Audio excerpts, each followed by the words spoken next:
ভৌতিক মন্দিরের প্রথম রাত। কালবৈশাখীর এক ভয়ঙ্কর রাত ছিল। আকাশ পুরো কালো মেঘে ঢেকে গিয়েছিল। বারবার বিদ্যুৎ চমকাচ্ছিল। মনে হচ্ছিল যেন যে কোনো মুহূর্তে আকাশ ফেটে যাবে। মুষলধারে বৃষ্টি পুরো জঙ্গলটাকে ডুবিয়ে দিচ্ছিল। হাওয়া এত জোরে বইছিল যে বড় বড় গাছও কাঁপছিল। চারপাশে শুধু অন্ধকার আর ভয় ছড়িয়েছিল। হরিপদ তার পুরনো গরুর গাড়ি নিয়ে শিবতলা গ্রামের দিকে ফিরছিল। সে পাশের নবগঞ্জ হাট থেকে ব্যবসা করে ফিরছিল। আজ হাটে অনেক দেরি হয়ে গিয়েছিল, তাই বাধ্য হয়ে তাকে জঙ্গলের রাস্তা ধরতে হয়েছিল। হরিপদ বারবার আকাশের দিকে তাকাচ্ছিল। তার মুখে ভয় স্পষ্ট দেখা যাচ্ছিল।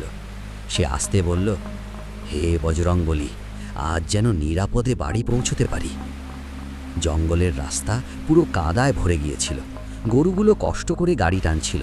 গাড়ির চাকা বারবার কাদার মধ্যে আটকে যাচ্ছিল। ঠিক তখনই আকাশে ভয়ঙ্করভাবে বিদ্যুৎ চমকালো। পুরো জঙ্গল কয়েক মুহূর্তের জন্য আলোয় ভরে উঠল। আর সেই আলোতেই হরিপদ দেখল দূরে গাছগুলোর মাঝে কেউ দাঁড়িয়ে আছে। একটা লম্বা কালো ছায়া, যে একদম নড়ছিল না। তার চোখ অন্ধকারের মধ্যেও জ্বলজ্বল করছিল।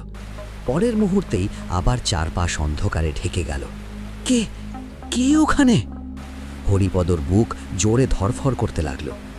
ঠিক তখনই হঠাৎ পিছন থেকে কারো হাঁটার শব্দ ভেসে এলো। কাদার মধ্যে কারো পা ঘষ্টে হাঁটার শব্দ স্পষ্ট শোনা যাচ্ছিল। হরিপদের বুক জোরে জোরে ধরফর করতে লাগলো। সে গরুর গাড়ি থামিয়ে দিল। বৃষ্টি একটানা তার মুখের উপর পড়ছিল। হাওয়া আরও জোরে বইতে শুরু করেছিল। হঠাৎ আকাশে বিদ্যুৎ চমকালো। পুরো জঙ্গল কয়েক মুহূর্তের জন্য আলোয় ভরে উঠল। হরিপদ সঙ্গে সঙ্গে পিছনে ফিরে তাকালো, কিন্তু সেখানে কেউ ছিল না। শুধু কাদার মধ্যে অদ্ভুত কিছু পায়ের ছাপ দেখা যাচ্ছিল। ওই ছাপগুলো মানুষের মতো লাগছিল না। মনে হচ্ছিল যেন কেউ মাটির ওপর পা ঘষ্টে ঘষ্টে হেঁটে গেছে। কিছু ছাপ হঠাৎ করে গিয়ে শেষ হয়ে গিয়েছিল, যেন কেউ বাতাসের মধ্যেই মিলিয়ে গেছে। হরিপদের হাত কাঁপতে শুরু করলো। সে গরুগুলোর দড়ি শক্ত করে ধরে ফেলল। দুটো গরুও ভীষণ ভয় পেয়ে গিয়েছিল। বারবার তারা পিছনে ফিরে জঙ্গলের দিকে তাকাচ্ছিল। তাদের নিঃশ্বাস দ্রুত চলছিল। হরিপদ আস্তে করে বলল, হে বজরংবলী, এটা কেমন জায়গা? ঠিক তখনই হঠাৎ জঙ্গলের ভেতর থেকে কোনো এক মহিলার কান্নার শব্দ ভেসে এলো। শব্দটা এতটাই কষ্ট ভরা ছিল যে হরিপদের রক্ত হিম হয়ে গেল। মনে হচ্ছিল যেন কেউ অন্ধকারের মধ্যে বসে কাঁদছে। কে কে ওখানে? কিন্তু কোনো উত্তর এলো না। শুধু কান্নার শব্দটা ধীরে ধীরে আরও কাছে আসতে লাগলো। হরিপদ এবার পুরোপুরি ভয় পেয়ে গিয়েছিল। সে গরুগুলোকে দ্রুত সামনে এগোতে বলল। গরুগুলো যেন সেখান থেকে পালাতে চাইছিল। গাড়িটা দ্রুত কাদার রাস্তা দিয়ে এগোতে শুরু করলো। ঠিক তখনই হঠাৎ মন্দিরের ঘণ্টার শব্দ পুরো জঙ্গলে গুঞ্জন তুলে উঠল। শব্দটা এতটাই স্পষ্ট ছিল যেন কেউ একেবারে কাছে দাঁড়িয়ে ঘণ্টা বাজাচ্ছে। হরিপদ থেমে গেল। সে মন দিয়ে শুনতে লাগল। বৃষ্টির শব্দের মাঝেরও ঘণ্টার আওয়াজ পরিষ্কার শোনা যাচ্ছিল। হরিপদ ধীরে বলল, এত রাতে জঙ্গলের মাঝে মন্দির? সে চারদিকে তাকালো। ঘন অন্ধকার, উঁচু উঁচু গাছ, হাওয়ার ভয়ঙ্কর শব্দ, আর সেই অন্ধকারের মাঝখানে একটানা বেজে চলা মন্দিরের ঘণ্টা। হরিপদর মনে ভয়ও ছিল, আবার আশাও ছিল। তার মনে হলো হয়তো সেখানে কোনো মানুষ আছে, হয়তো রাত কাটানোর একটা জায়গা পাওয়া যাবে। সে ধীরে ধীরে শব্দটার দিকে এগোতে লাগল। জঙ্গলটা যেন আরও ঘন হয়ে উঠছিল। গাছের বাঁকা ট্যাড়া ডালগুলো অন্ধকারে যেন কোনো রাক্ষসের হাতের মতো লাগছিল। বারবার মনে হচ্ছিল যেন কেউ গাছের আড়াল থেকে তাকে দেখছে। বৃষ্টি ক্রমশ বাড়ছিল। হঠাৎ বিদ্যুৎ চমকাল, আর সেই আলোতেই হরিপদ দূরে একটা পুরনো মন্দির দেখতে পেল। মন্দিরটা অর্ধেক ভাঙা ছিল। তার দেওয়ালে কালো শ্যাওলা জমেছিল। অনেক জায়গায় ফাটল ধরেছিল। মন্দিরের উপর জন্মানো গাছপালা তাকে আরও ভয়ঙ্কর করে তুলেছিল। কিন্তু সবচেয়ে অদ্ভুত ব্যাপারটা ছিল, মন্দিরের ভেতরে একটা প্রদীপ জ্বলছিল। প্রচণ্ড হাওয়া আর বৃষ্টির মধ্যেও প্রদীপটা নিভছিল না। হরিপদ অবাক হয়ে গেল। সে ধীরে ধীরে বলদগাড়ি থেকে নেমে এলো। তার পা কাদার মধ্যে ঢুকে যাচ্ছিল। সে ভয় পেতে পেতে মন্দিরের সিঁড়ি বেয়ে উঠতে লাগল। সিঁড়ির ওপর দিয়ে পানি বয়ে যাচ্ছিল। প্রতিটা পদক্ষেপের সঙ্গে তার ভয় আরও বাড়ছিল। মন্দিরের ভেতরে পৌঁছতেই সে হঠাৎ এক অদ্ভুত শান্তি অনুভব করল, যেন বাইরের ঝড় মন্দিরের ভিতরে ঢুকতেই থেমে গেছে। আগরবাতির হালকা গন্ধ পুরো মন্দিরে ছড়িয়েছিল। হনুমানজির মূর্তির সামনে টাটকা ফুল রাখা ছিল। প্রদীপটা শান্ত শিখায় জ্বলছিল। মনে হচ্ছিল যেন কিছুক্ষণ আগেই সেখানে পূজা হয়েছে, কিন্তু মন্দিরে কাউকে দেখা যাচ্ছিল না। হরিপদ ধীরে বলল, কেউ আছেন এখানে? তার গলার আওয়াজ মন্দিরের দেওয়ালে ধাক্কা খেয়ে ফিরে আসতে লাগল। কিছুক্ষণ একদৃষ্টিতে হরিপদের দিকে তাকিয়ে রইল, তারপর ধীরে ধীরে বলল, এই ঝড়ের রাতে এখানে কিভাবে এলে? হরিপদ কাঁপা গলায় বলল, মহারাজ, আমি পথ হারিয়ে ফেলেছি। বৃষ্টি খুব জোরে হচ্ছিল, তাই এখানে চলে এসেছি। সাধু কিছুক্ষণ চুপ করে রইল, তারপর মন্দিরের বাইরে অন্ধকারের দিকে তাকাল। হঠাৎ তার মুখে উদ্বেগের ছাপ ফুটে উঠল। সে ধীরে বলল, আজকের রাত ভালো নয়। হরিপদ ভয় পেয়ে গেল। সে জিজ্ঞেস করল, মানে মহারাজ?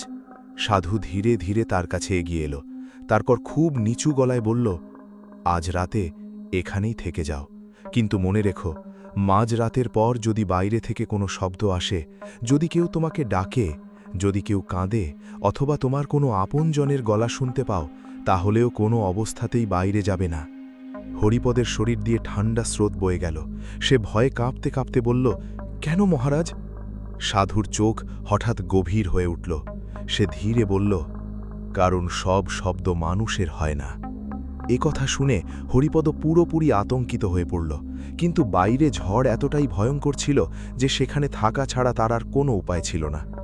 ধীরে ধীরে রাত আরও গভীর হতে লাগল। বৃষ্টি এখনও অবিরাম পড়ছে। মন্দিরের দেওয়ালে বাতাসের শব্দ প্রতিধ্বনিত হচ্ছিল। প্রদীপের শিখা বারবার কাঁপছিল।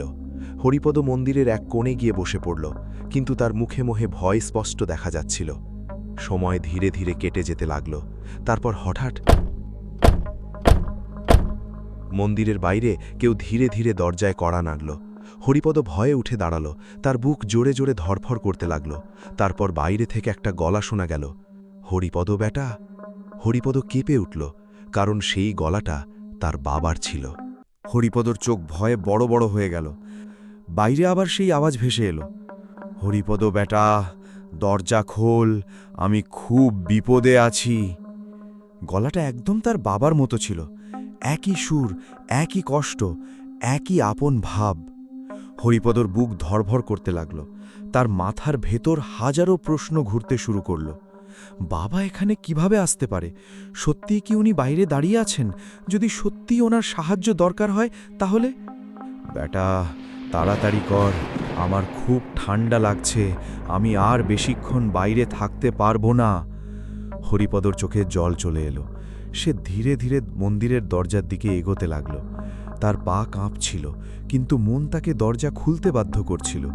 ঠিক যখন সে দরজার কড়া ধরতে যাচ্ছিল, তখনই পিছন থেকে কেউ তার হাত শক্ত করে ধরে ফেলল। হরিপদ ভয়ে পিছনে ঘুরে তাকাল। সে দেখল সাধু। সাধুর চোখ এবার আগের চেয়েও ভয়ঙ্কর লাগছিল। সে রাগী গলায় বলল, আমি তোকে সাবধান করেছিলাম, বাইরে যাস না। হরিপদ কাঁপা গলায় বলল, মহারাজ, ও তো আমার বাবা, আমি ওনার গলা চিনতে পারছি। সাধু জোরে মাথা নাড়ল, না, ও তোর বাবা নয়। বাইরে থেকে আবার আওয়াজ এলো, হরিপদ, তুই আমার কথা শুনছিস না কেন? আমি তোর বাবা রে বেটা। হরিপদ চোখ দিয়ে জল গড়িয়ে পড়ল। সে চিৎকার করে উঠল, বাবা! ঠিক তখনই সাধু তার মুখ চেপে ধরল। সাধু ফিসফিস করে বলল, ওর নাম নিস না, ও তোর মনের ভিতরে ঢুকে পড়বে। হঠাৎ বাইরে থেকে বিকট হাসির শব্দ ভেসে এলো, হা হা হা হা হা। পুরো মন্দিরের দেওয়াল কেঁপে উঠল। প্রদীপের শিখা জোরে দুলতে লাগল। মন্দিরের বাইরে ঝড়ো হাওয়া ঘুরপাক খেতে লাগল। মনে হচ্ছিল যেন কোনো অদৃশ্য জিনিস মন্দিরের চারপাশে ঘুরে বেড়াচ্ছে। কাদার মধ্যে কারো হাঁটার শব্দ ক্রমাগত শোনা যেতে লাগল। হরিপদ ভয়ে থরথর করে কাঁপতে লাগল।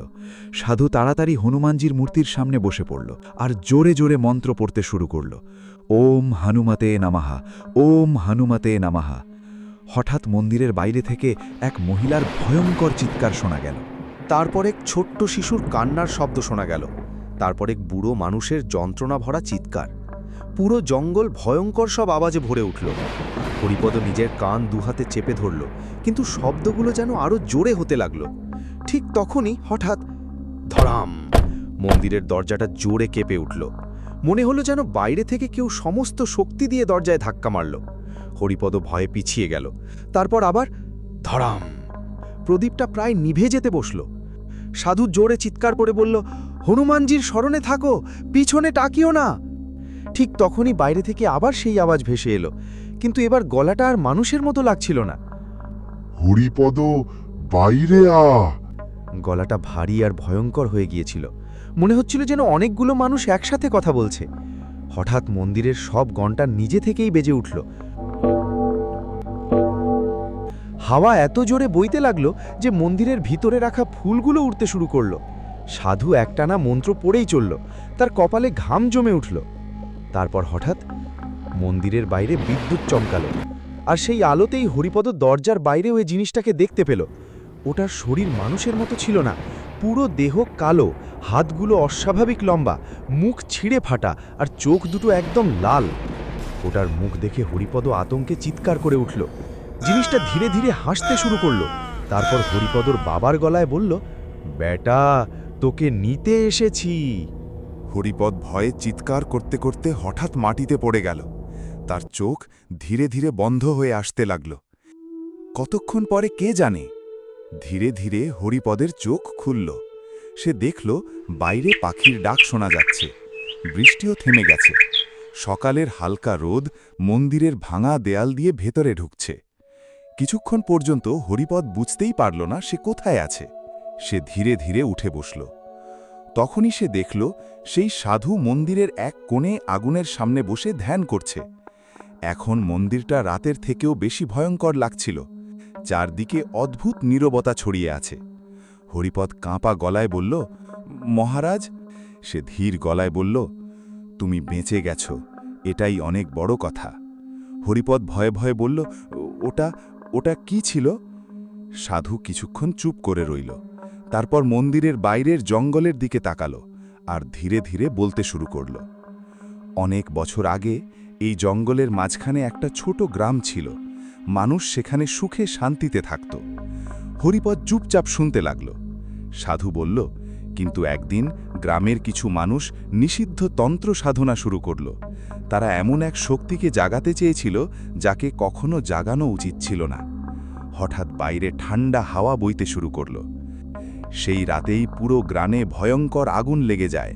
মানুষ একে একে হারিয়ে যেতে শুরু করে। কারোর লাশ পর্যন্ত পাওয়া যায়নি। হরিপদের গলা শুকিয়ে গেল। সে ধীরে বলল, তাহলে কাল রাতে? সাধু ধীরে মাথা নাড়ল। ওটা মানুষ ছিল না, ওটা এক দুষ্ট শক্তি যে মানুষের আপনজনের গলা নকল করে তাদের বাইরে ডাকে। হরিপদের পুরো শরীর কেঁপে উঠল। সাধু খুব নিচু গলায় বলল, যারা দরজা খুলেছিল তারা আর কোনোদিন ফিরে আসেনি।